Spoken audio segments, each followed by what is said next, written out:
झारखंड के मुख्यमंत्री हेमंत सोरेन दिल्ली में है। दिल्ली में हेमंत सोरेन कांग्रेस के राष्ट्रीय अध्यक्ष मल्लिकार्जुन खड़गे के आवास पर पहुंचे हैं और वहां मल्लिकार्जुन खड़गे, राहुल गांधी और हेमंत सोरेन के बीच बातचीत हुई है। तीनों ही नेताओं के बीच झारखंड विधानसभा चुनाव, सीट शेयरिंग, गठबंधन की रणनीति और चंपाई सोरेन के बीजेपी में शामिल होने के बाद कोल्हान की 14 सीटों को लेकर बातचीत हुई है।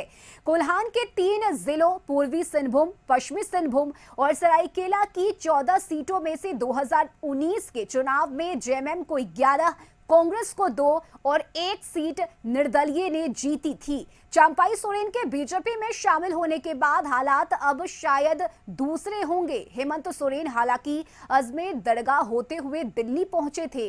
दिल्ली में नवनिर्मित झारखंड भवन का आज उद्घाटन है और इस बीच हेमंत सोरेन ने राहुल गांधी और मल्लिकार्जुन खड़गे के साथ चुनाव को लेकर बातचीत की। हालांकि हेमंत सोरेन ने इस मुलाकात को शिष्टाचार मुलाकात बताया है और मुलाकात के दौरान की ये तस्वीरें भी निकलकर सामने आई है, जहां हेमंत सोरेन पत्नी कल्पना सोरेन के साथ मल्लिकार्जुन खड़गे और राहुल गांधी से मुलाकात की। ये बहुत दिन से पीछे की चलिए मत। राहुल जी खड़गे जी के साथ मुलाकात करनी थी, संजोग से वक्त नहीं मिल रहा था और आज वक्त मिला और एक शिष्टाचार मुलाकात की है।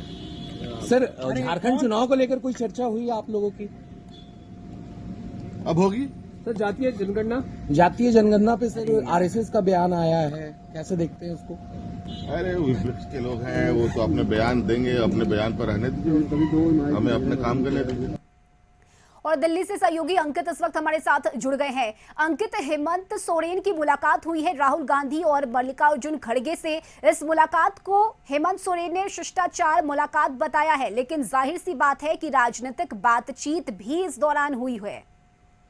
बिल्कुल रश्मि, अगर हम बात करें, झारखंड के मुख्यमंत्री अजमेर शरीफ पहुंचे थे। अजमेर शरीफ से सीधे दिल्ली पहुंचे और दिल्ली पहुंचे तो उन्होंने कांग्रेस पार्टी के राष्ट्रीय अध्यक्ष यानी कि मल्लिकार्जुन खड़गे और कांग्रेस पार्टी के वरिष्ठ नेता सांसद राहुल गांधी से मुलाकात की। इस मुलाकात के दौरान उनकी पत्नी और विधायक कल्पना सोरेन मौजूद रहीं और जब वो बाहर निकले तो हमने उनसे बातचीत करने का प्रयास किया तो उन्होंने कहा कि एक केवल शिष्टाचारिक बहस थी, एक लंबे समय से हमारे केंद्रीय नेतृत्व से हमारी मुलाकात नहीं हो पाई थी। लेकिन चंपाई सोरेन ने भारतीय जनता पार्टी की सदस्यता जब से ग्रहण की है तो ऐसे में झारखंड की राजनीति में काफी बदलाव देखने को मिलेगा। हाल ही में विधानसभा का चुनाव है, ऐसे में सीट शेयरिंग को लेकर बातचीत हुई है, सूत्रों के हवाले से जो खबर हमें मिली है, और आगामी समय में कौन कौन से ऐसे सहयोगी दल होंगे जिसके साथ जेएमएम अपना चुनाव लड़ेगी। तो ऐसे में ये मुलाकात काफी अहम मानी जा रही है झारखंड विधानसभा चुनाव को देखते हुए। बिल्कुल अंकित, और पिछले दिनों अगर हम झारखंड की सियासत की बात करें तो बहुत कुछ हुआ है। एक तरफ लोबिन हेम्ब्रम, चंपाई सोरेन, कई ऐसे बड़े चेहरे हैं जो अब बीजेपी में शामिल हो गए हैं और जाहिर सी बात है कि कई ऐसे मुद्दे रहे होंगे इस बातचीत के दौरान, चाहे वो सीट शेयरिंग की भी अगर हम बात करें तो।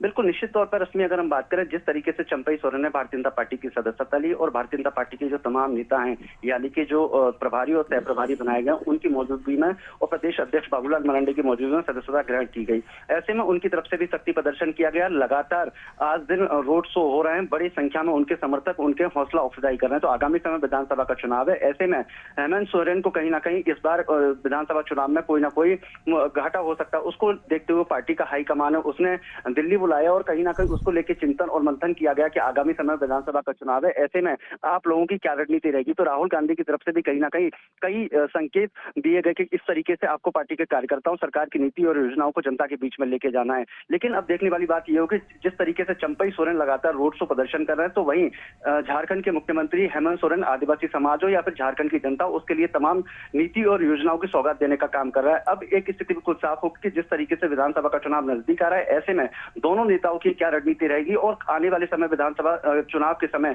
कौन सा पल्ला किसका भारी बैठेगा। चलिए बिल्कुल अंकित, आप बने रहिए हमारे साथ, आगे भी हम आपसे अपडेट लेंगे।